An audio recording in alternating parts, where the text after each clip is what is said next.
Hey, Trojan family, what's up? Welcome to the USC LAFB show here on the LAFB network. I'm your host, Ryan Dyrud. Hope everyone's doing well. Happy Monday evening to you, depending when you are listening to this. Ton of news to get into. Spoke earlier about the addition of Terrell Anderson in the portal, like one of the top-ranked receivers in the portal. Big get. I'll drop that video link below if you haven't seen it. I think it's a great addition for USC.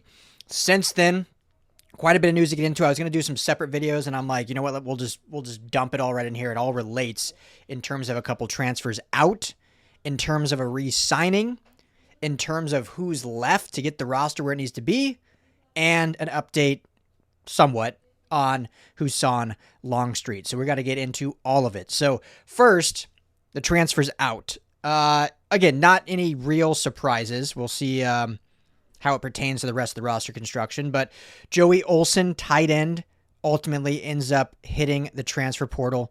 My guy, Trojan Blade, Gabe, if you're listening to this,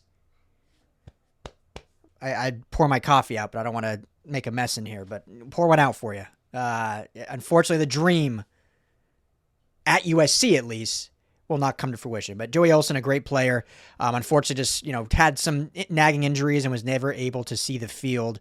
We'll see where he ends up. Obviously, we knew with Mark Bowman and with the addition of Josiah Jefferson in this class, there was going to be some movement at the tight end position. Now this will be the third tight end from the roster this year that will be moving on. Lake McCree to the draft, and then Walker Lyons and Joey Olsen to the portal. So wish him nothing but the best. I do think he's a really talented kid. When he committed, remember, they were all in the same class. You think of Walker Lyons, well, different because of his mission, but Joey Olsen and Walter Matthews. Walter Matthews is going to be back. So really excited to see what his progression continues to look like. But Joey Olsen, wish him nothing but the best. James Johnson ultimately hits the portal. I was really hoping they could find a way to keep him. I loved his athleticism and obviously a total team guy, being recruited as a defensive back, made the switch during the year to running back. We'll see if he stays with that now in the portal. Part of that switch, I think he's suited on the offensive side of the ball very well, so it wasn't like he wasn't going to be good at it. But part of that was a little out of necessity. Once the injuries started stacking up at running back, they just needed more depth, especially when Harry Dalton got banged up. Riley Wormley was still coming back from an injury. So, it was like King Miller and not a lot of depth after that, or not a lot of healthy depth. So he moved over, total team guy, flashed, I think, really well. I think he showed some really high-end skill on the offensive side of the ball, and I think he absolutely has a future if he decides to stick with that position instead of going back to defensive back. So really hope they're able to find out a way, but, the writing was on the wall. You look at this running back room, it is just loaded. It is just loaded. So this is why the transfer portal is good. This is one of those good reasons. This is a kid that's very talented. He's a team guy. Do not fault him whatsoever, but just was not going to be able to get on the field next year. And that's not saying he's shying away from competition, but you've got to sometimes make a decision best for you. And when you look at Wayman Jordan coming back, you look at, obviously, the two freshmen who are coming in. It is just a loaded running back room. And so James Johnson will go and find a new home, and I think he'll have a lot of success if he stays at the position. The other side, if he decided he preferred defensive back, also a loaded room. And the only thing they were adding to that was going to be experience, which they did in Jontez Williams. He, along with everyone else, was inexperienced and a freshman going to be a sophomore. So it didn't really add to that. And it's super deep in terms of the youth and talent. So happy for him. Best of luck to him. Trojan for life. But this is why the portal is good. It gives him, guys like this, an opportunity to go find a home where they can really be used and really have the opportunity to see the field.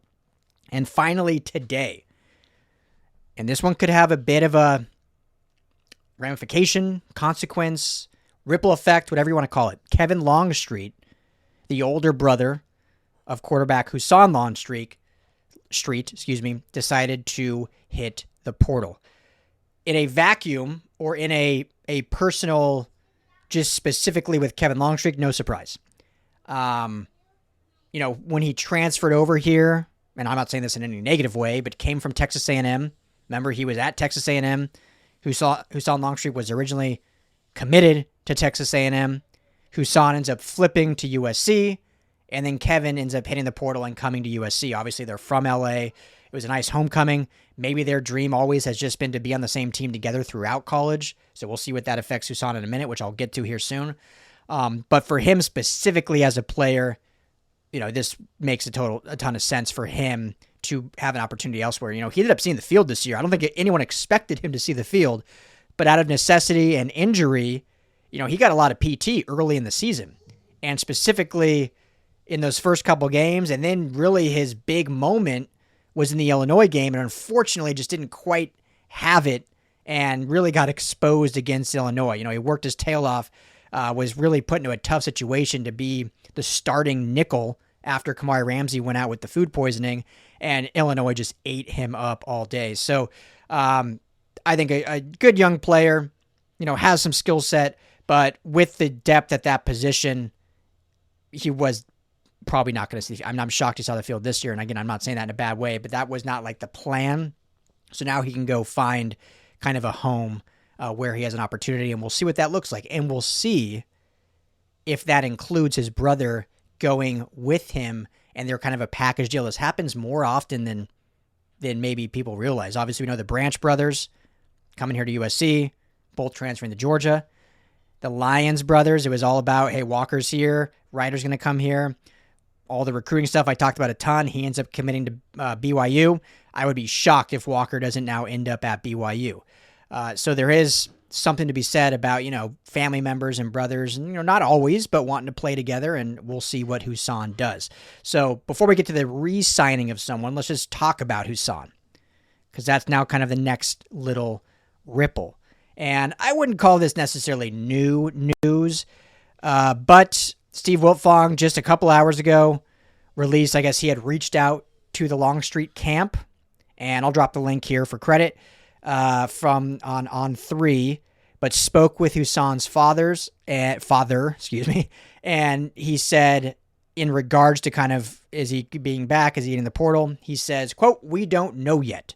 We're going to meet with Lincoln Riley again. We've had conversations." So that's I wouldn't call that a huge update, but a conversation was had. And so a little bit on that. As I've been saying, I think it's 50-50.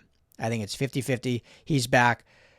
Based on some other people I've heard from, and also just my kind of summation, this has nothing to do with NIL. Maybe nothing's a strong word, but the final decision will be not based on NIL. USC has, paid him a good NIL package for his freshman year. And from what I've heard, if he re-signs, his NIL package will actually increase regardless of if he plays next year or not. So he will get a higher NIL package even if he is a backup again in the next season. So it will not be NIL. He could probably get more hitting the portal, just the way the quarterbacks are getting paid in the portal. So that is absolutely true. I think he would get more, but it's not like he's getting ripped off at USC, and especially for being, if it's another developmental backup year, it's a pretty high number that I think a lot of people would be very satisfied with. So it won't be NIL related. It really comes down to him wanting to play next year. And I get that. You can't fault him. His dad said, he was asked before the bowl game, and I'm paraphrasing now, but basically said, hey, Husan wants to compete and aid a team to a national championship and doesn't want to do that from the sidelines. Basically saying this kid wants to go start and lead a team to a national championship. I respect that thought process. I can understand that thought process. He also said, like, college isn't forever. You only have a certain finite number of years. That being said, though, when you look at the quarterbacks available, now one is off the board, Sorsby getting a huge payday at Texas Tech. Obviously, Levitt from Arizona State still available. Dylan Raiola. There's a few others. Husan would be in that mix of like top tier guys, but hasn't played at all, where some of those guys actually have, experience. What program that is a true contender will he have an opportunity to basically be guaranteed the start? Nobody does selling better than Shopify. Shopify is the home of the #1 checkout on the planet. And the not-so-secret, with Shop Pay that boosts conversions up to 50%, meaning way less carts go abandoned and way more sales going through. So if you're into growing your business, your commerce platform better be ready to sell wherever your customers are scrolling or strolling. On the web, in your store, in their feed, and everywhere in between. Businesses that sell more sell on Shopify. Upgrade your business and get the same checkout that Skims uses. Sign up for your $1 per month trial period for 3 months at shopify.com/Westwood1, all lowercase. Go to shopify.com/Westwood1 to upgrade your selling today. Shopify.com/Westwood1. Most people don't realize how much of their personal information is being bought and sold every day. Data brokers are making billions pulling details about you from public records and the internet, then packaging and selling it, usually without your consent. That's how your information lands in the hands of scammers, spammers, and even stalkers. It's why you get endless robocalls and why ads seem to follow you everywhere. That's where Aura comes in. Aura actively removes your data from broker sites and keeps it off. They also instantly alert you if your information shows up in a breach or on the dark web. But Aura goes beyond data protection. With one app, you get a VPN, antivirus, password manager, spam call protection, dark web monitoring, and even up to $5 million in identity theft insurance, all backed by 24/7 US-based fraud support. Other companies might sell just credit monitoring or just a VPN. Aura gives you all of it together at the same price competitors charge for just one service. Start your free trial today at aura.com/secure. Protect yourself now at aura.com/secure. That, I think, is a big, big question. And if he's going to go somewhere just to start, but it's at a program that really has no shot, to me, that why would you do that? Like, I get it if Indiana's handing him the keys, which Indiana won't because they signed Hoover from TCU, so they already got their quarterback of the future now. But if it was someone like Indiana, Ohio State's not available, Julian Sayan's there. We'll see about Oregon. Oh, God forbid that ever happens, depending what happens with Dante Moore. But of all those, Miami maybe as an option, you got to look at the programs that will have an opening, and will they hand the keys over to, yes, an elite, true sophomore, but a guy that has not played at all. And so you're taking a lot of risks. And if USC won't even take that risk, and he's been in the building, will another true contender do that? Not saying they won't, but that's part of the conversation that him, his dad, and agents, managers, whatever, are probably feeling out there. Because again, if you're going to go to, let's just throw a team out there, Iowa, just to start, do you really want to just to start to go win 8-9 games? Or you stay at USC for another year, very comfortable NIL package. You still compete for that job. I mean, I don't think he would be counted out to beat out Jade Mayava. I mean, we've seen at Oklahoma when Spencer Rattler was the guy and ended up getting benched midseason for Caleb Williams as a true freshman. I don't think Lincoln Riley would not do that. He benched Miller Moss for Jade Mayava. So I think if Husan is ready and the better quarterback, he will play here. But going into the year, if you're not going another year development, good NIL package, and let's say you don't play the entire year, and then you come back and it's your keys in 27, I've said this before, it will be the most, barring a disaster this year and everything's still in place, it will be the most talented roster USC has had in over a decade. So then, yeah, he will have had to wait 2 years, but he will absolutely be given the keys to a championship quality roster ready to go win it. So there's that. There's also just, whatever you think about Lincoln Riley, I don't think there's any question he's the best quarterback coach in college football.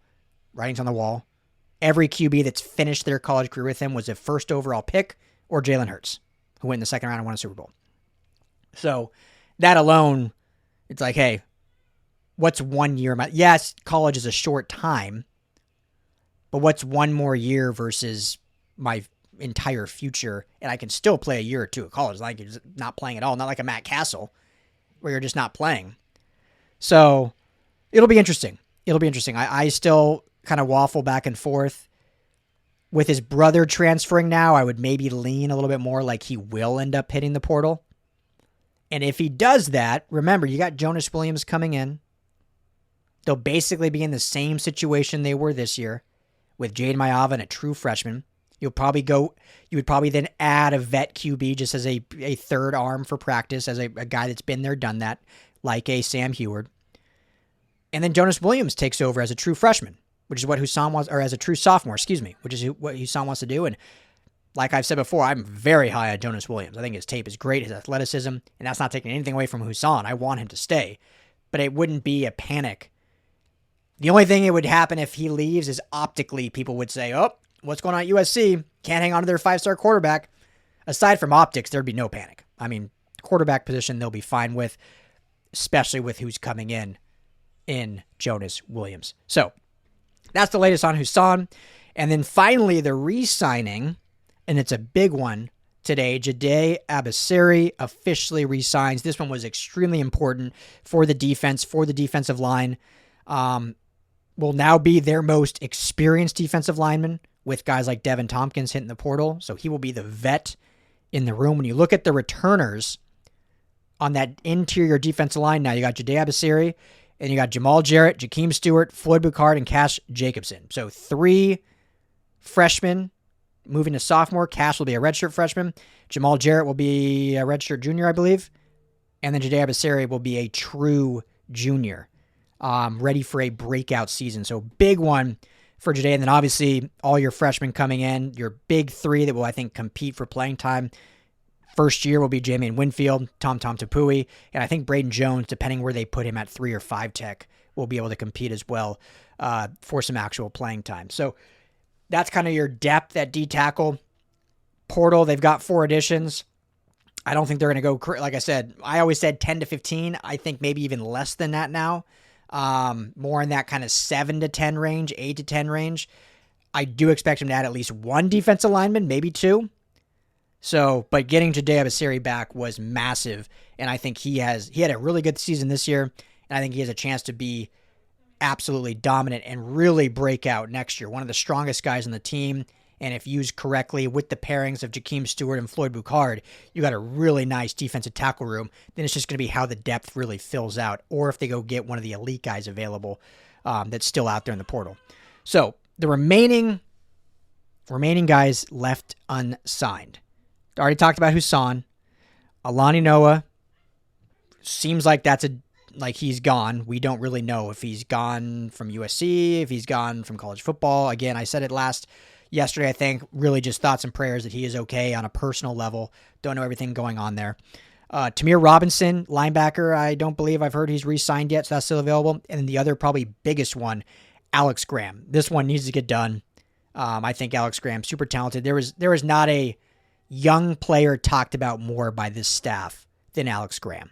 And you saw him flash in the bowl game, some of the ability. So if this is not done yet, if this is done, they just haven't announced it, we'll see. If this is not done yet, this needs to get done ASAP, because I think Alex Graham is one of those elite players that will compete to start next year. So with that being said, right now, you're looking at 84, by my count, roster spots. You got 45 guys that have been re-signed from last year's roster. You got 35 incoming freshmen, and then 4 transfer portal guys. So we're around that 84. Then you get some priority rock-ons. You're probably around 90. So you kind of have 15 spots or so. Again, I may be missing someone. So you figure you add maybe 5 more portal guys. That puts you at 10 for, whether it's priority walk-ons or scholarship guys are going to hand out or just some wiggle room throughout the season. So, yeah, we're almost there. We're getting to the roster heading into spring ball here, which is crazy. So that was a lot. Drop your comments below. 3 transfer portal exits: Joey Olsen, James Johnson, Kevin Longstreet. Jide Abasiri resigns, and still unknown with Husan Longstreet. So plenty more coming at you. Make sure to hit that like and subscribe button. Be back all the time. I don't gotta say it every time, all the time. So hit that subscribe button, and we'll keep it right here at the USC LAFB show. Appreciate your family, and as always, fight on. Hey, Trojan family, thank you so much for hanging out and watching the USC LAFB show. Before you go, let me tell you quickly about our friends over at Sleeper. Go right now, download the Sleeper app. It's the #1 sports app, not just for season-long fantasy, but they've got live pickers, they've got live stat updates, they've got a chat you can chat with other users, plus the daily pick'em, which is a blast, or daily fantasy, whatever you want to call it. You go and pick 2 to 8 players across any sports. If you're talking USC, go choose Jide Abasiri in his next matchup. Pick more or less passing yards, more or less touchdowns. You stack those, and you can win real money. When you go to make your first deposit, make sure you use our promo code USC LAFB. You're going to get a match deposit up to $100. Put in $100, you get $100 free to play with from Sleeper. Put in $10, they'll match you that $10, so now you're sitting at $20 to play with. But also, right now, for any new users, no deposit required. You get $20 free entry. You can stack both. You can get the $20 for free, go make a deposit, use USC LAFB, and now you've got a bunch of free money to play with right there on the Sleeper app. Check it out, Trojan family, and when you do, tell them the guys at the USC LAFB sent you.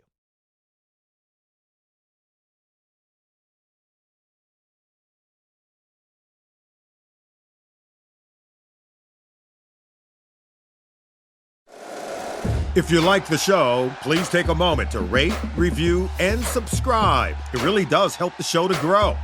Thank you for listening.